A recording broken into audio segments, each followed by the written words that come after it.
Okay, so I took the scope off and I just put some tape in this back scope ring. The idea is to lift the back end up. Hopefully the front will point down and I can actually be on target in the center of the scope instead of the last bottom mil dot. So we'll see how it works out. Welcome back to the channel, baby. All right, so this is the fourth video of the review of the B3-1 air rifle. And we're gonna see how it works now with the tape under the scope, inside the scope ring. So hopefully my redneck ingenuity will work this time.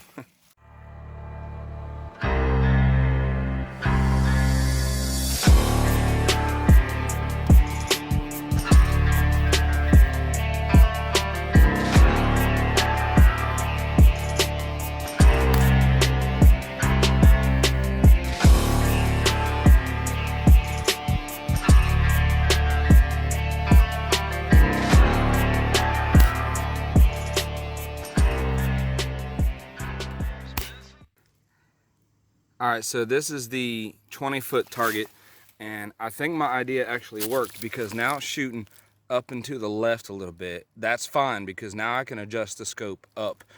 It was too far up, and the rounds were hitting too far low. So now we can just adjust it.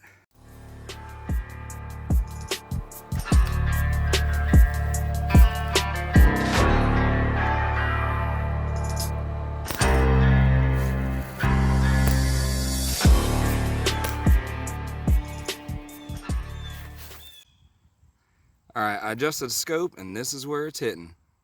I know it looks like 4 rounds, but that's actually 3. I think one of them tumbled or something. So now we're gonna try it on the 140-foot targets. All right, we're here at the 140 target. I hit here, here, and here. So I think I need to adjust the sights down a little bit.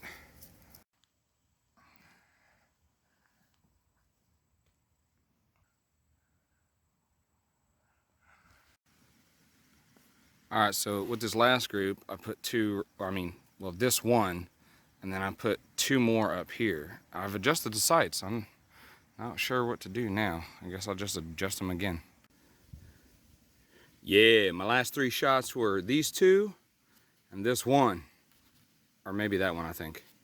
Anyways, this is awesome. Okay, so my plan actually worked. I'm happy about that. Now I'm gonna try to be consistent on this target over here. So I'm put about 9 rounds on this target, 3 groups of 3.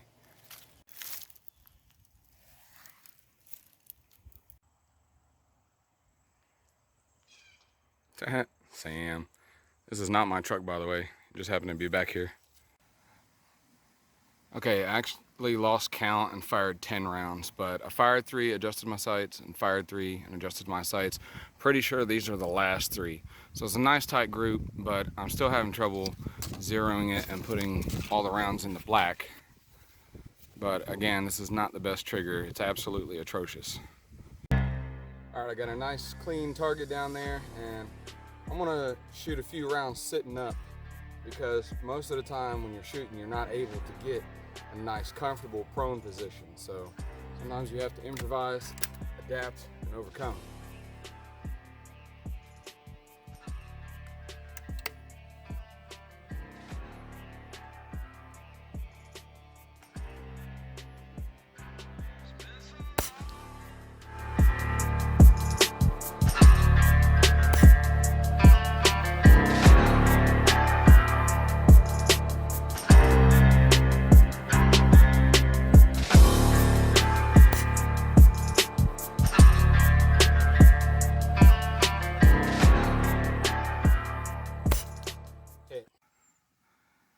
Yeah, 3 out of 5 is pretty bad. So they hit here and here and down here.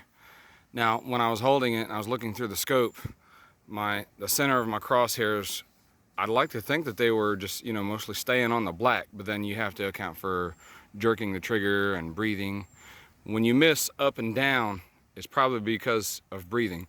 When you miss left and right, it's more because of jerking the trigger. But I guess if you were going to use this for small game hunting, like small birds, or I don't think this would kill a squirrel, but I think if you were to take aim at anything with this, you probably want to get up against a tree or some kind of stability, because this is not a very precise gun. So now I have my rifle propped up on my camera tripod, and honestly, that's still not a guarantee that you're going to hit the target. I missed on my second shot. So, rested on my camera tripod, I got this nice group here. 1, 2, 3. That's not horrible. Again, I need to adjust my sights. I'm having a fit with the scope, y'all. I'm thinking about just taking it off, to be honest with you, because I don't think it's meant for this rifle. But I'm also not an expert with scopes, so don't hold me to that. Honestly, it's just by the seat of my pants, trial and error. So I didn't go to sniper school when I was in the Army. I just did supply. But I was pretty good with iron sights with my M16.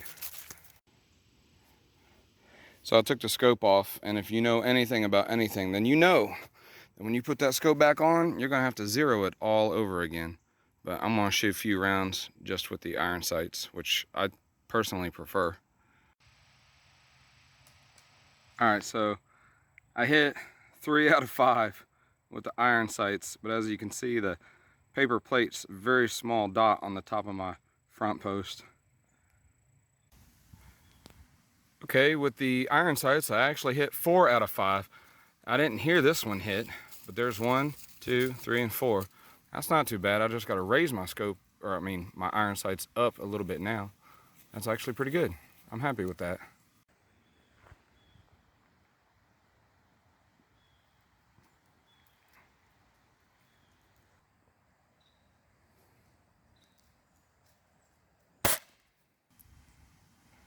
I adjusted the iron sights, but apparently not enough, because all the rounds are still hitting on the bottom. This time I fired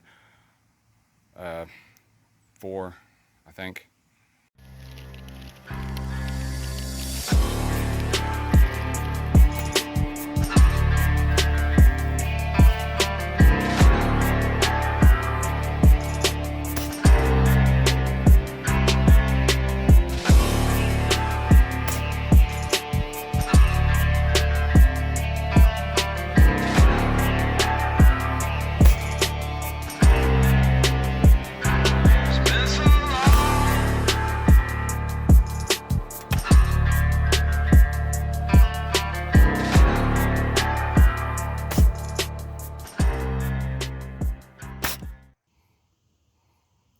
Alright guys, I've put 250 rounds through this rifle so far, not counting the few of the cheapo brand, but this is the last of these pellets.